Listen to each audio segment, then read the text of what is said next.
Hello guys, welcome back to our channel. हमने last video में जो हमारी जर्नल एंट्रीज थी एडिशनल टर्म्स में किस तरीके से पास होती हैं वो चीज़ मैंने आपको बताई थी, उससे अलग नहीं होती हैं। और अब हम नेक्स्ट क्वेश्चन स्टार्ट करने वाले हैं। मेरी पुरानी वीडियो में मुझे काफ़ी लोग कह रहे थे कि प्लीज़ हमें इस क्वेश्चन में जो चीज़ें हैं वो बताएं, तो इसलिए मैं ये क्वेश्चन लेके आई हूँ।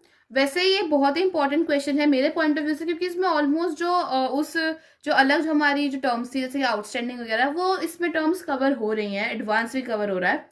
So it's a quite important one.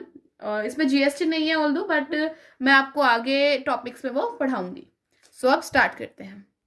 तो जैसा कि आप सभी को अपनी स्क्रीन पे दिख रहा होगा, we have to open our page number 8.16 of the book TS Grewal.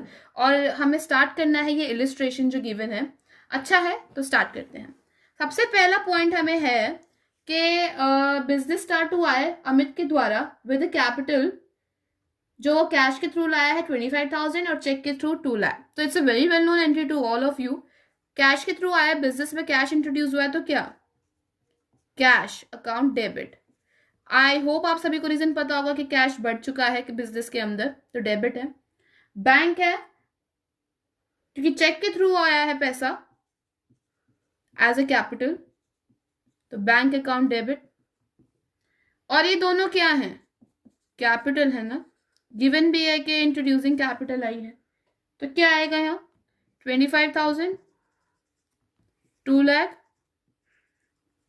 And 2,50,000, 2,25,000 sorry. और मैंने आपको ये पहले भी बताया था कि हमेशा जब आपको जर्नल एंट्री पास कर रहे हैं तो डेबिट का जो बैलेंस है वो क्रेडिट के इक्वल आएगा, और अगर नहीं आता है तो देयर इज अ मिस्टेक जो आपके क्वेश्चन में है, तो वो आपको रेक्टिफाई करनी होगी। यहाँ पे ऑफ कोर्स नरेशन आएगी, वो आप खुद करिएगा।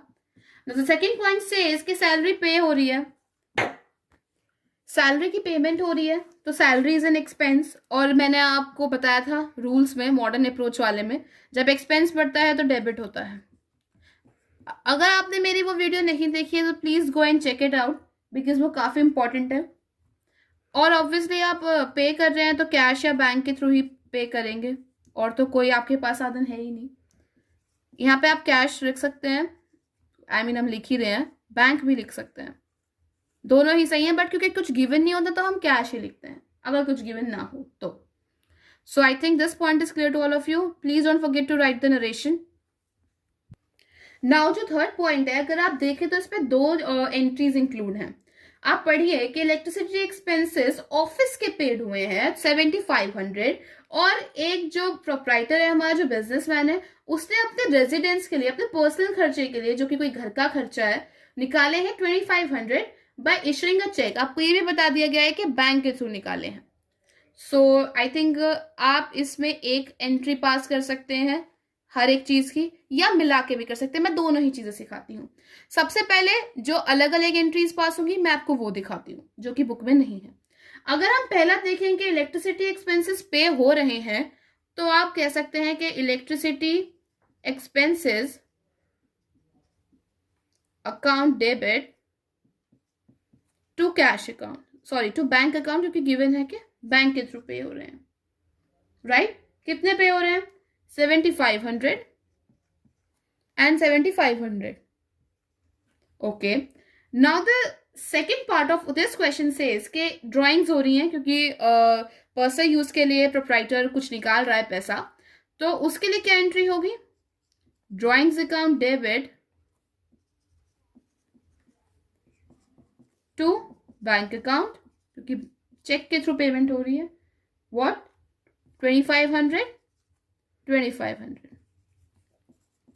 नाउ इफ यू सी कि ये पॉइंट एक ही है और इसमें हमारे एक बैंक का पॉइंट रिपीट हो रहा है और दोनों क्रेडिट में आए हैं, दोनों बार बैंक। आई होप आप सबको ये चीज समझ आ रही है कि जो बैंक है वो दोनों बार क्रेडिट में आए और पॉइंट भी एक ही है, तो हम इन दोनों की एक सिंगल एंट्री पास कर सकते हैं, इन दोनों को मिला के। भाई इलेक्ट्रिसिटी एक्सपेंस भी डेबिट है, ड्राइंग भी डेबिट है, तो कर दीजिए electricity expenses account debit drawings account debit to bank account electricity expense के आगे लिखिए 7500, इसके आगे लिखिए 2500 और इसके आगे 10,000। अगर आप देखें ऊपर की एंट्री तो हमारी ये दोनों सेम है, यहाँ पे भी ये चीज डेबिट हुई है, यहाँ पे भी ये चीज डेबिट हुई है, बट द डिफरेंस इज कि हमारा जो बैंक का बैलेंस है ना यहाँ पे वो इसका टोटल आ जाएगा। अल्टीमेटली बैंक के थ्रू तो भाई 10,000 ही जा रहा है ना, और तो कुछ डिफरेंस नहीं है, 10,000 ही गया है दोनों में बैंक की तरफ से। तो आप देखिएगा कि ये एक सिंगल एंट्री भी पास हो सकती है।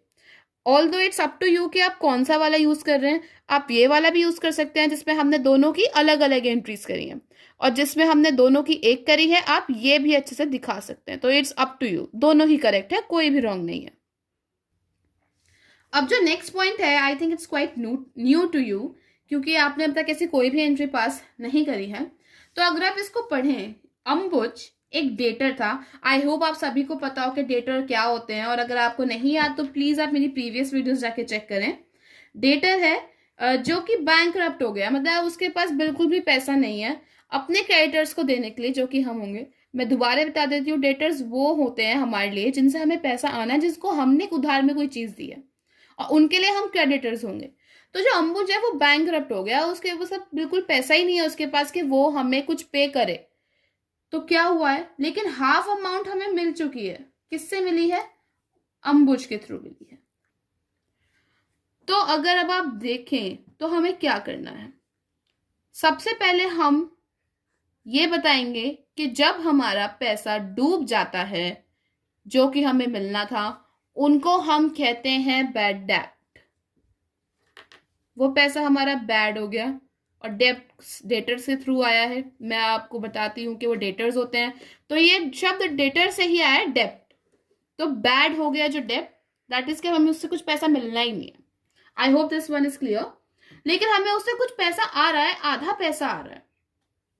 तो मेरे पास फिर से मैं आपको बता रही हूँ दो ऑप्शंस है कि या तो मैं दोनों की अलग अलग एंट्री पास करूँ या एक कंबाइंड एंट्री पास करूँ। अब मैं आपको कंबाइंड एंट्री पास करके दिखाऊंगी और फिर उसके दिखाऊंगी कि किस तरीके से आप अलग अलग कर सकते हैं। सबसे पहले आप देखिए कि क्या बैंकरप्ट तो हो रहा है लेकिन हाफ अमाउंट मिल रही है, तो या तो वो कैश के थ्रू आएगी या बैंक के थ्रू आएगी, आप कुछ भी लिख सकते हैं। अगर गिवन हो तो उसी हिसाब से लिखिए, वरना दोनों ही राइट है। और कुछ पैसा हमारा डूब रहा है, और जो पैसा डूब रहा है that is our expense. Expense बढ़ता है तो डेबिट होता है, और ये जो पैसा डूब रहा है इस एक्सपेंस को हम स्पेशल नाम दे रहे हैं, वो है bad debts, account debit. Now दोनों ही केस में हमारा जो एक डेटर था टू अंबुज वो कम हो गया। डेटर इज एन एसेट, कम होते हैं तो हम उसे क्या करते हैं? क्रेडिट करते हैं। दोनों ही केस में हमारा जो डेटर अंबुज है वो कम हो रहे हैं, तो क्या करेंगे? एसेट कम हो गया तो क्रेडिट कर दिया। अगर हम इसके अलग अलग एंट्री पास करें तो cash account debit to Ambuj and bad debts account debit to Ambuj. तो आप इस तरीके से इसकी दो एंट्रीज ही पास कर सकते हैं और एक भी कर सकते हैं। यहाँ पे 5,000 अमाउंट, यहाँ पे भी 5,000 अमाउंट, यहाँ 10,000 amount. I hope this point is clear to all of you. अब आप नेक्स्ट पॉइंट देखें जो कि हमारा फिफ्थ पॉइंट है। इट्स वेरी गुड पॉइंट, और ये आगे किसी भी क्वेश्चन में नहीं है, जो आगे क्वेश्चन आएंगे। बहुत ही अच्छा पॉइंट है, ध्यान से समझें। रमन एक एम्प्लॉय है जिसने की ट्रैवलिंग एडवांस लिया है फर्म से 10,000 रुपीज और बिल सबमिट करा है 9,000 रुपए का। देखिए, जो एम्प्लॉयज होते हैं जरूरी तो नहीं है कि वो एक चार दीवारी के अंदर बैठ के ही काम करें, ये कोई कंपल्शन नहीं होता। हमें बहुत बार होता है भाई बाहर भी जाना पड़ता है अपने काम से, अपने बिजनेस के काम से, तो वो पैसा कौन देगा? ऑफकोर्स बिजनेस के पास से ही जाएगा। तो ये वही खर्चा है, क्योंकि यहाँ गिवन तो है नहीं कि उसकी पर्सनल यूज है, नहीं।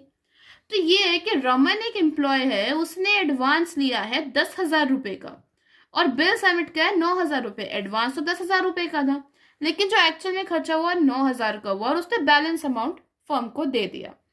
इस पे जो एंट्री है वो अलग बनेगी, बट मैं आपको समझाने के पॉइंट ऑफ व्यू से बताऊंगी। सबसे पहले हम एडवांस दे रहे हैं रमन को, अपनी फर्म से निकाल के दे रहे हैं।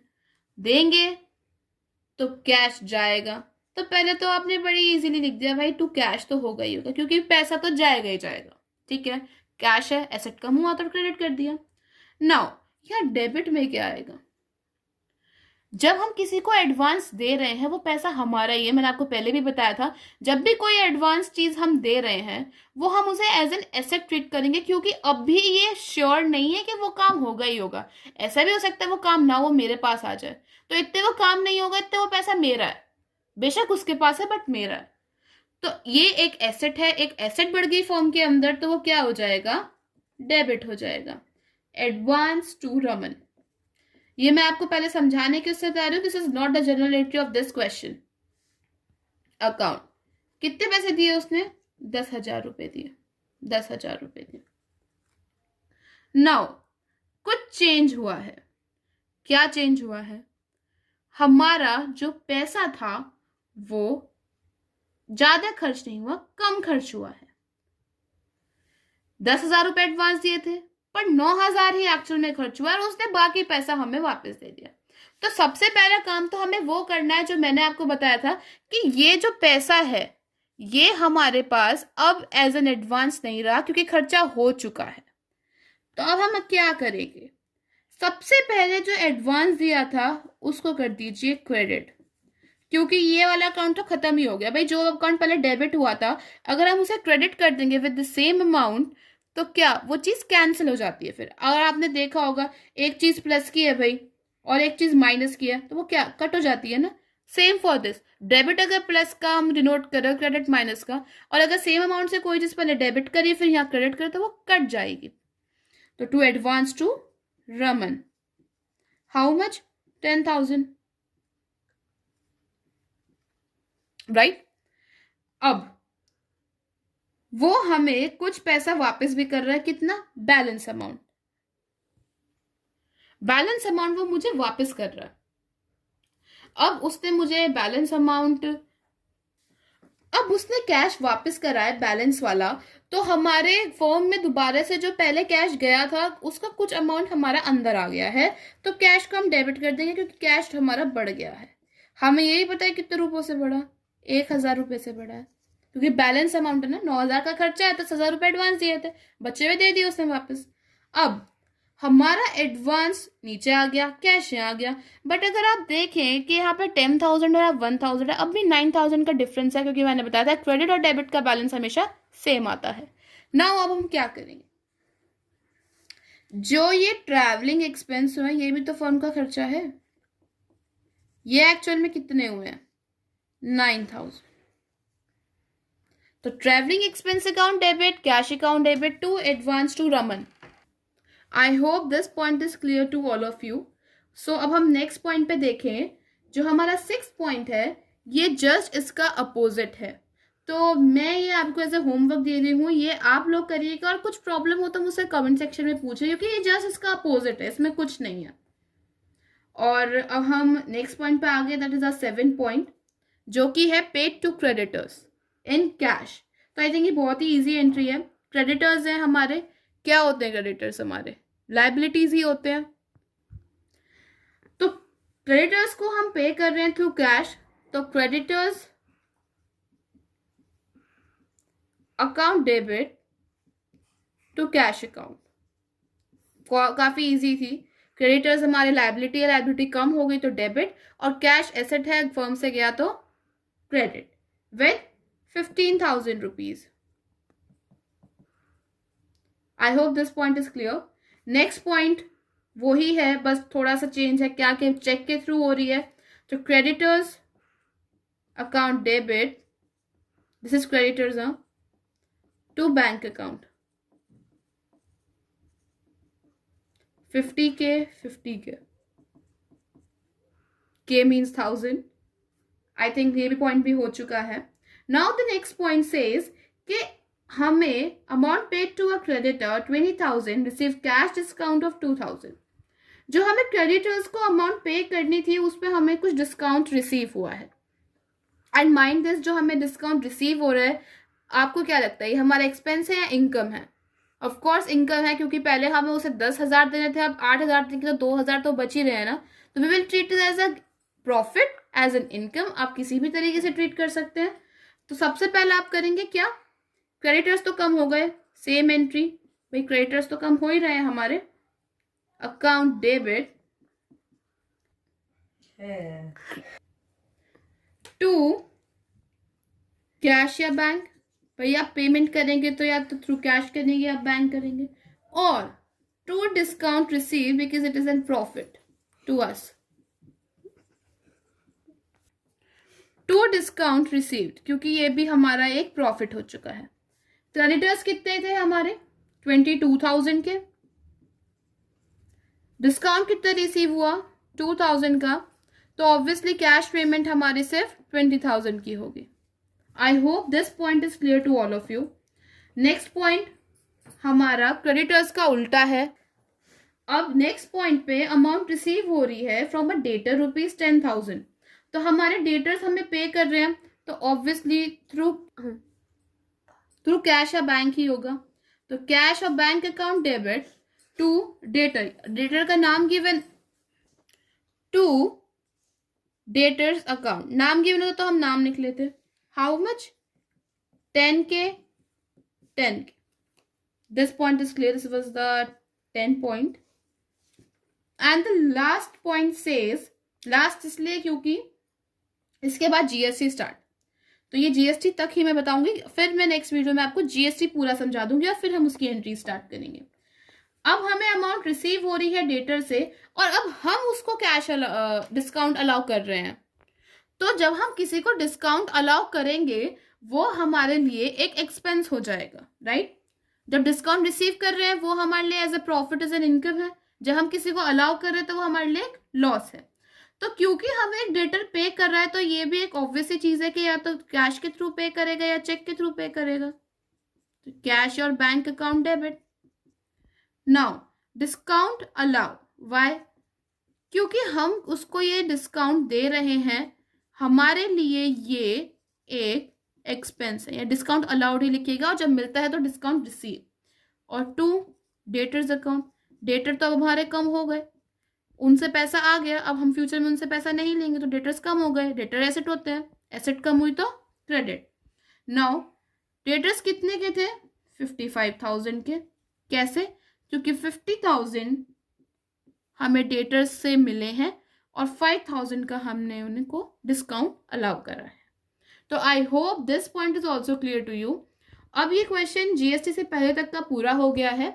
नेक्स्ट वीडियो में मैं आप सभी को जीएसटी और उसके क्वेश्चंस कराऊंगी और फिर ये हमारा चैप्टर ऑलमोस्ट कंप्लीट हो चुका होगा। अगर आपको कोई भी क्वेरी है तो प्लीज ड्रॉप अ कमेंट और do not forget to subscribe our channel और शेयर भी कीजिए अगर आपको पसंद आया हो, and don't forget to like it. So thank you.